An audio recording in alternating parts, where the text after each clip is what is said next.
¿Qué pasa con los cuerpos que se transforman desde la pérdida? ¿De qué manera les siguen hablando los miembros ausentes a las víctimas de amputaciones? Hoy, en Señal Literaria, hablaremos con una de las voces que se perfila con más fuerza en la literatura colombiana, la ganadora del premio Aura Estrada de novela, Vanessa Londoño.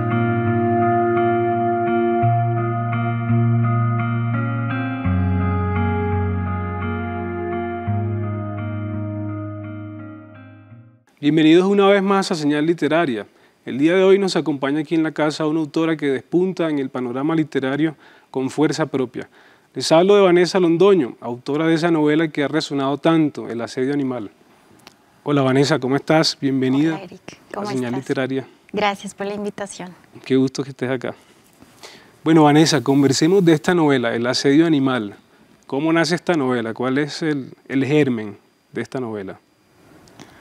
Bueno, la novela tiene, yo creo que se siente todavía dentro de la anatomía del libro, que tiene un origen como de una colección de cuentos, era un repertorio de historias. Mientras la novela empezó como a ganar peso, yo me doy cuenta de que se trata en realidad de una novela precisamente porque el territorio se vuelve como el eje central de esas historias, ¿no? De ciertos personajes que están gravitando alrededor de un territorio.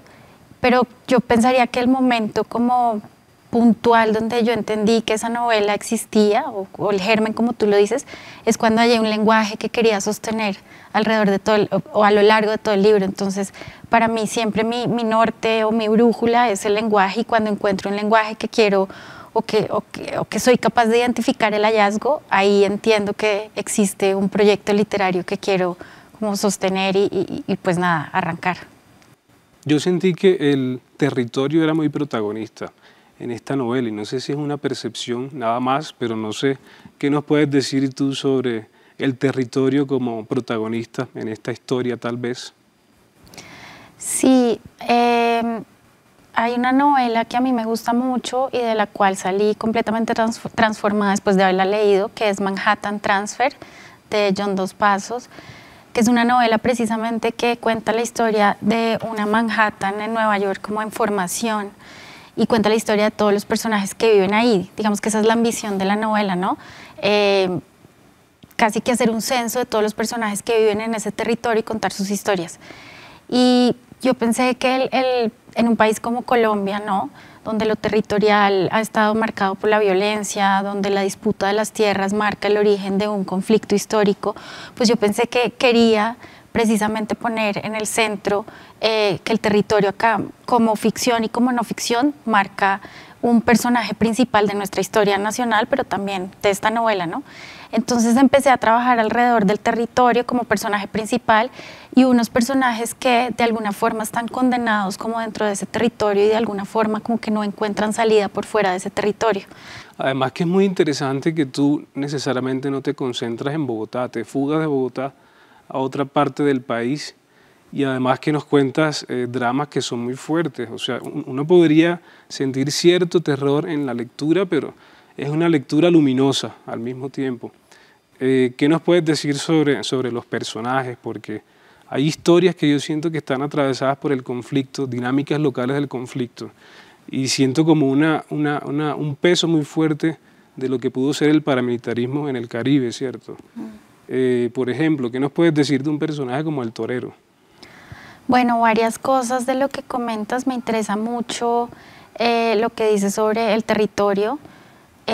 Colombia es un país profundamente, digamos, concentradamente urbano, pongámoslo así. Latinoamérica es un continente, un territorio concentradamente urbano, y siento que cada vez estamos más lejos de los territorios de lo campesino, de lo indígena, de lo afro, como que cada vez estamos más lejos, y en la ficción y en la no ficción cada vez estamos como volviéndonos más un tabú el uno del otro, ¿no?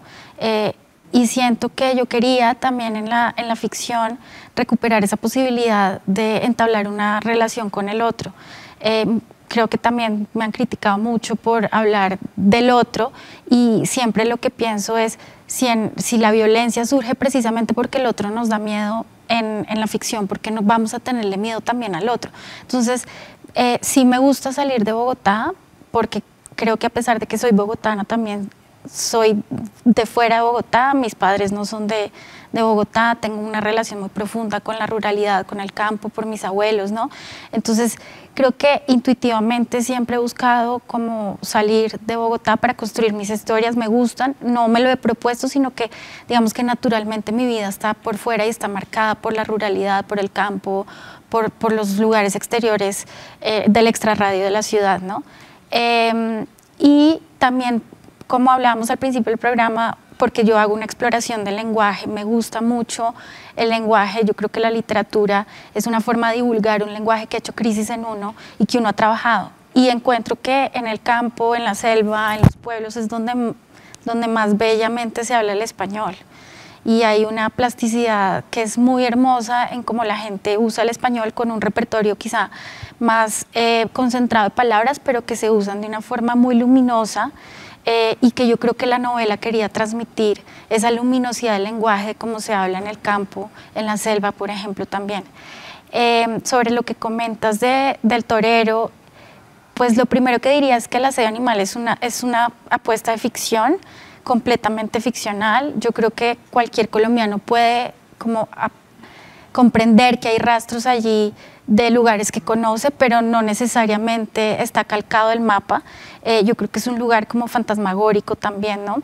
Entonces sí hay una sospecha de que hay ciertos personajes de la vida, como Nacional, que están ahí metidos, y hay una sospecha también de que el territorio puede estar espejando territorios del mapa real, ¿no? Pero también pienso que cualquier latinoamericano o latinoamericano que se sienta a leer el texto también puede asomarse y ver el reflejo de su propio país ahí, ¿no?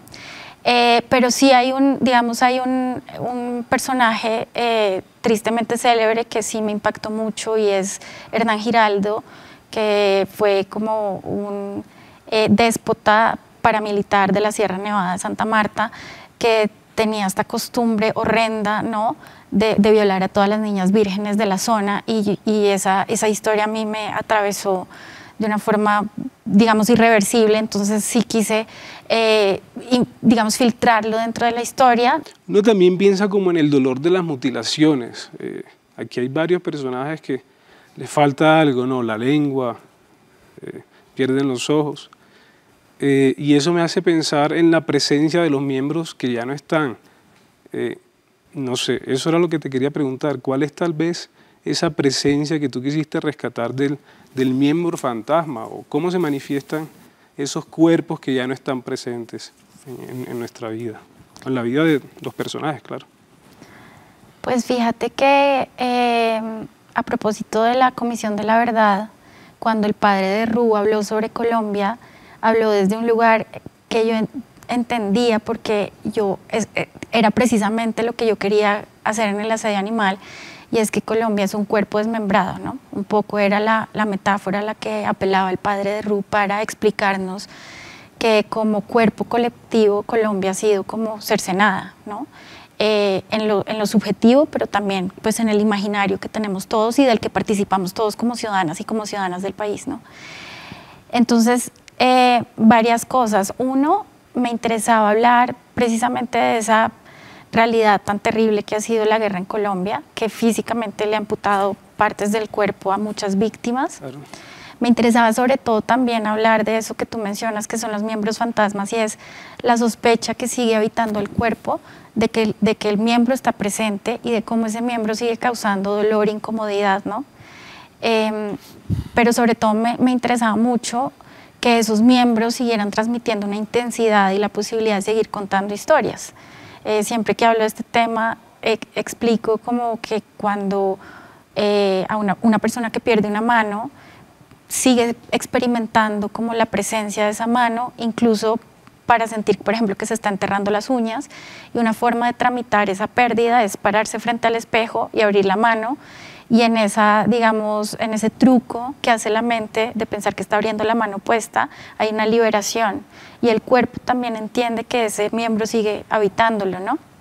Entonces, en un país como Colombia, donde tenemos tantos desaparecidos, ¿no?, Me interesaba como poner sobre la mesa esa idea de que la desaparición no implica la desaparición. Por fortuna, se sigue extrañando a los desaparecidos, se los sigue buscando, ¿no? Sus familias no se van a olvidar de él, ¿no? Es absurdo pensar que un desaparecido desaparece, no desaparece, tiene una intensidad que sigue existiendo y sigue habitando los cuerpos y como cuerpo colectivo sigue habitando a Colombia, ¿no?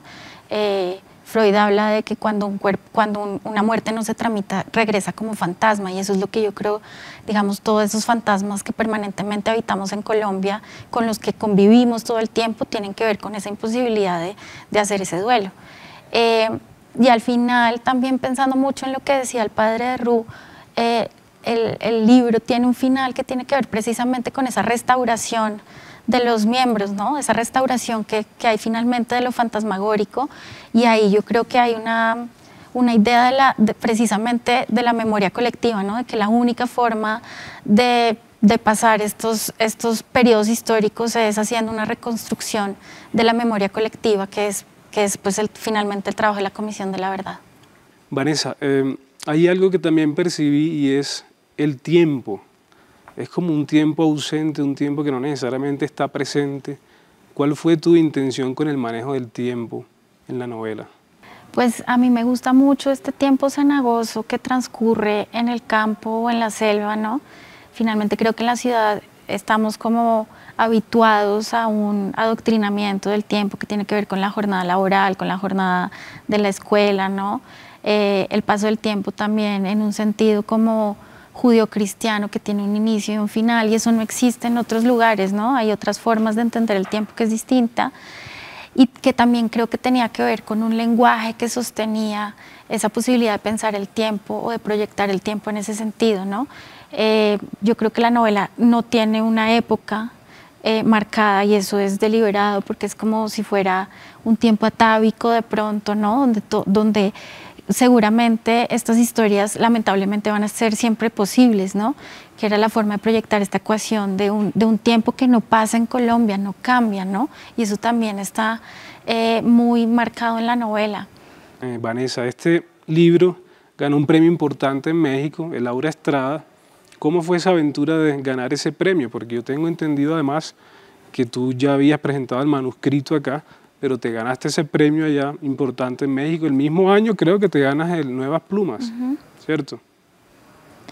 Pues, a ver, México yo creo que es un país cuyo capital cultural es muy importante para toda Latinoamérica y que de alguna forma arropa a Latinoamérica, a veces incluso solventando de alguna forma las propias precariedades que existen en otros países para apoyar el arte y la cultura, o para apoyar, no, para permitir.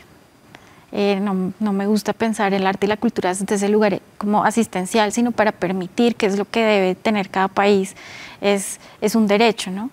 Entonces fue una experiencia pues muy bella en la medida en que me permitió terminar de escribir un libro que sin ese premio habría sido imposible terminar, porque la escritura es una profesión supremamente marginal y precarizada. Entonces el premio sí tenía un estipendio que me permitió a mí vivir un tiempo para poder terminar el texto, y sí, obviamente el texto yo lo había circulado por algunos editores, había pasado por muchos rechazos, y siento que como el cauce de un río va encontrando también su lugar, y lo fue encontrando en México primero, de alguna forma que me ha hecho reflexionar también mucho sobre la posibilidad de escribir y de publicar aquí en Colombia también. Claro, tremendo. Además que Aura Estrada tiene una historia bastante triste, ¿no? Ella muere joven, creo que es Frank Goldman. Frank Goldman, sí.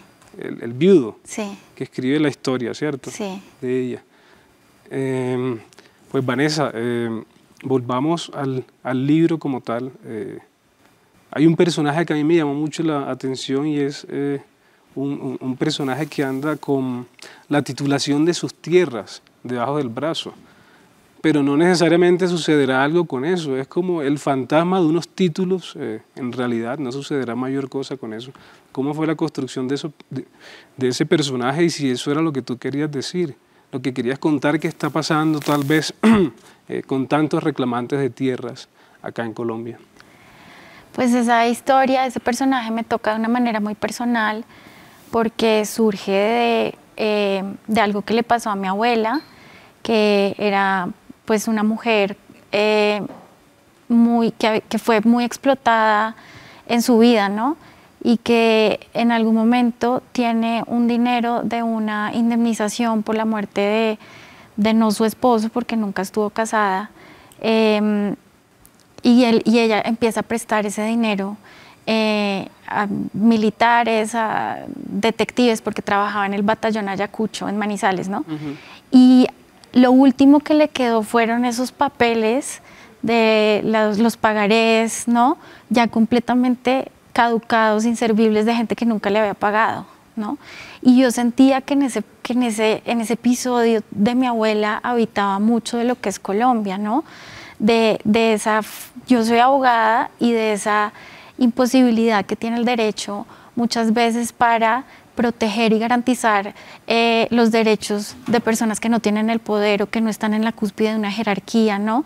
Sino que se les entregan como unos papeles que no valen nada, ¿no? Y eso a mí me traumatizó mucho porque siento que hablaba del país y resonaba en muchos lugares del país, ¿no? En lo que tiene que ver con las tierras, en lo que tiene que ver con las mujeres explotadas, ¿no? Entonces, de ahí como que surgió esa posibilidad de contar algo que era, pues que se transformaba de un recuerdo personal a algo que habitaba el país en todo sentido. Claro. Yo también sentí que hay una violencia, es decir, hay una violencia ligada a los actores del conflicto armado, con una sombra muy paramilitar, pero también sentí que hay como un rastro de un machismo perverso en varios personajes que en realidad no se compadecen de su entorno y ven a las mujeres como unos instrumentos más. Y pienso mucho en ese personaje al que le cercenan las piernas por el hecho de llevar unas botas, ¿cierto? Bueno, pero retomando la conversación sobre tu oficio como tal, tú eres, sí, abogada. ¿Cómo ha sido ese tránsito? ¿Cómo fue ese tránsito, ese momento de tu vida de pronto de inflexión en el que dijiste, yo quiero dedicarme a escribir literatura?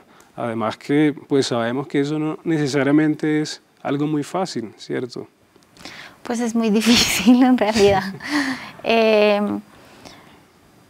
Yo creo que los oficios no compiten en general. Me parece que la literatura es una forma de ejercer el derecho, y también la escritura, o pongámoslo al revés, la literatura es una forma de ejercer el derecho, y también la literatura es una forma de pensar el derecho, ¿no? Las humanidades. Creo que lo que diría es que mi oficio son las humanidades, más que dividirlo como el derecho o la literatura o la escritura. Por un lado, porque creo que una búsqueda que me gusta mucho del lenguaje jurídico es como la posibilidad de ser quirúrgicamente específico, ¿no? Esa exigencia que tiene el derecho de que uno tiene que ser muy específico en lo que está diciendo, en lo que está hablando, en lo que está solicitando. Y yo creo que esa es una forma de ver la poesía también. La poesía tiene una exigencia de un lenguaje muy certero también, ¿no? La buena poesía, ¿no? También. Y bueno, ¿cómo es tu disciplina como en el momento en el que te sientas a pensar una idea o a redactar? ¿Tienes unos tiempos en el día? ¿Cómo es ese momento de inspiración? Bueno, yo no creo que la inspiración exista. Como dicen colegas míos, que la novela se resuelve cuando uno la está escribiendo. No hay otra forma sino sentarse a escribir y lidiar con las dificultades que implica escribir un texto de largo aliento, las dificultades personales de estar ahí todo el tiempo presente, ¿no? No tengo un horario específico porque escribo cuando puedo, porque también trabajo, entonces escribo tratando de tener un tiempo bueno para la escritura, pero pues no siempre lo puedo sostener, y también tratar de dejar de sentirme culpable por eso, porque pues vivimos en un sistema que no lo hace posible, ¿no? Y cada vez reduce más esas posibilidades de pensar, inclusive ni siquiera escribir, sino de pensar. Cada vez estamos más cercados por la imposibilidad de pensar, por la imposibilidad de pensar. Pero sí soy muy comprometida con la literatura y con el lenguaje, porque me gusta, siento que es casi que un lugar espiritual para mí, casi que religioso para mí el lenguaje. Entonces cuando hago un trabajo, digamos, enorme de llegar al momento de la escritura muy preparada para escribir, no llego a pelo como si uno se montara una bestia, porque el lenguaje es una bestia salvaje y uno no la puede coger a pelo, ¿no? Uno tiene que ponerle los aperos a la bestia, el cabestro, ¿no? Entonces en ese momento en que me enfrento al lenguaje trato de llegar muy preparada, ¿no? De haber leído mucho, de haber hecho una investigación del lenguaje poderosa con la que me sienta fuerte. Obviamente cuando uno ensilla a la bestia no la quiere ensillar del todo porque pierde ese lado salvaje, entonces uno tiene que dejarla no tan bien ensillada, ¿no? Pero sí trato de llegar como preparada para enfrentarme al lenguaje, que es una bestia, es un dios. Claro, hablando del lenguaje, tú has dicho en otras ocasiones que la plasticidad del lenguaje sientes que en el caso de Colombia no necesariamente está en la parte urbana, sino en la ruralidad. ¿Cómo es eso? Bueno, en la parte urbana también, porque lo hablábamos, Latinoamérica está excesivamente concentrada en lo urbano, ¿no? Por la imposibilidad de los estados nuestros de entender un proyecto de nación que incluye lo rural, la selva, ¿no? La falta de conectividad, esta idea como tan centralista de lo que son nuestros países latinoamericanos. Entonces, claro, a la ciudad también llega un lenguaje muy interesante porque, digamos, en una ciudad como Bogotá está el país metido, ¿sí? Desplazados, en una ciudad como Quibdó, por ejemplo, que los emberas han sido completamente desplazados de los territorios. Quibdó ha tenido una explosión demográfica debido a la violencia, entonces los emberas llegan a ser parte de la ciudad, ¿no? A vivir obviamente en las periferias, etcétera. Entonces, claro, las ciudades latinoamericanas tienen este peso del lenguaje muy importante, pero hay algo que restaura el lenguaje del campo y el lenguaje de la ruralidad que a mí me interesa mucho, porque siento que es un lenguaje al que no le pasa el tiempo, es un uso, una aproximación, una relación con el lenguaje que no le pasa el tiempo, es el mismo tiempo cenagoso de la escritura, ¿no? Entonces yo, como el lenguaje es mi herramienta, yo salgo a buscarlo, viajo mucho por Colombia, me gusta, entonces salgo a buscarlo como recurso, insumo fundamental de mi escritura, lo busco, lo cuido, lo encuentro y cuando hago un hallazgo lo conservo, no me puedo quedar pues para siempre viviendo como por fuera, pero cuando hago un hallazgo lo que hago es entender que ese hallazgo de una frase que escuché, de un comentario, ¿no? Es lo que trato de sostener alrededor de toda la novela, ¿no? Entonces, sí es mi insumo fundamental, es el lenguaje rural muchas veces es mi insumo fundamental. Me gusta también mezclarlo con una poética, un lenguaje también propio, que cultivo y que hago crecer.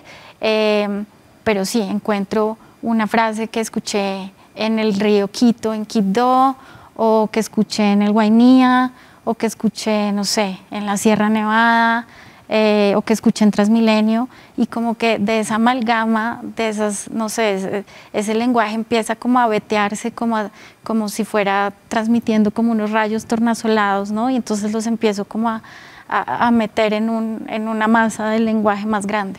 Además que tiene un mérito porque es el hecho de que no es la transcripción del lenguaje por transcribirlo, sino que tú apelas a un lirismo y una poética que se siente con mucha fuerza en toda la obra, ¿no? Pero bueno, también te quería preguntar por el título, El asedio animal. ¿Cómo diste con ese título tan bien logrado, como tan redondo? Pues gracias por el comentario, generalmente me critican, al contrario. Pero yo no sé,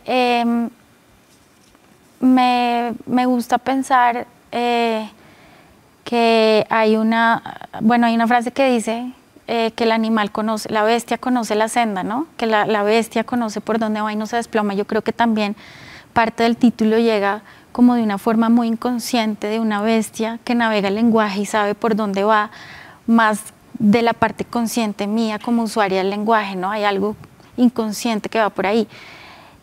Yo misma no sé muy bien cómo llegó ese título, porque el libro sí habla de lo animal o de la animalidad como una periferia, como a contrapelo de lo civilizado, como lo salvaje, y eso se siente dentro del texto. El animal es un símbolo en la literatura latinoamericana muy importante y que precisamente expresa esa marginalidad, ¿no?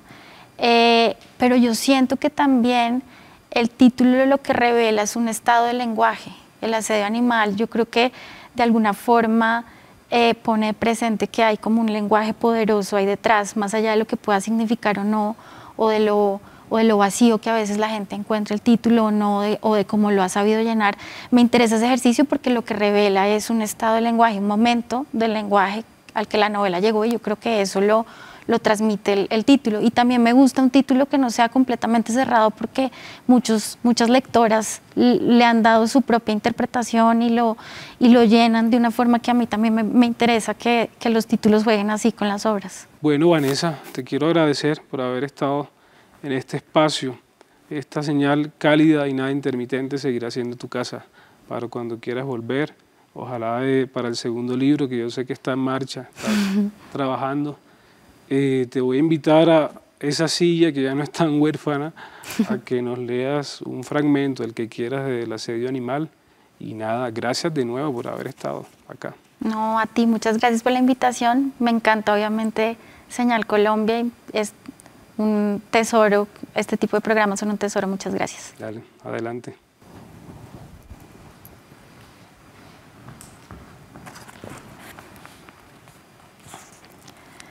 Aquí he aprendido todo lo que hoy me condena, todo lo que me incapacita y todo lo que me hace querer vivir para olvidar. Porque a veces me parece que recordar es saberse sobre todo abandonado, y que las facciones de la cara se escurren cuando pierden la memoria de lo que registran. Me arrepiento de los descubrimientos que hice de tanto caminar entre muertos, de tanto caminar entre cuerpos desmembrados y sobre todas esas partes rotas y llenas de desajustes.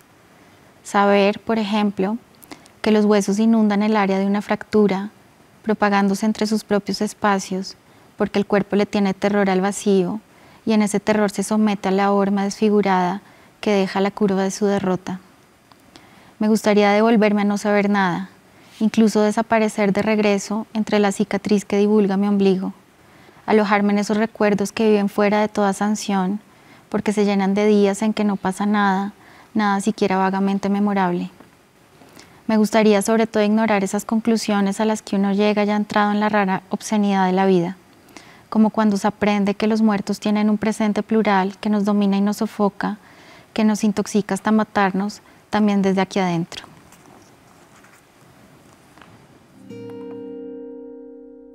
La violencia y la sevicia contra el cuerpo han sido uno de los distintivos de cierto tipo de violencia en Colombia. En el asedio animal, Vanessa Londoño logra hablarnos del dolor de la pérdida, del despojo, de la mutabilidad de los cuerpos desde un lenguaje que apela al lirismo y la belleza. Espacios poblados de fantasmas por los que será imposible transitar sin voltear a mirar.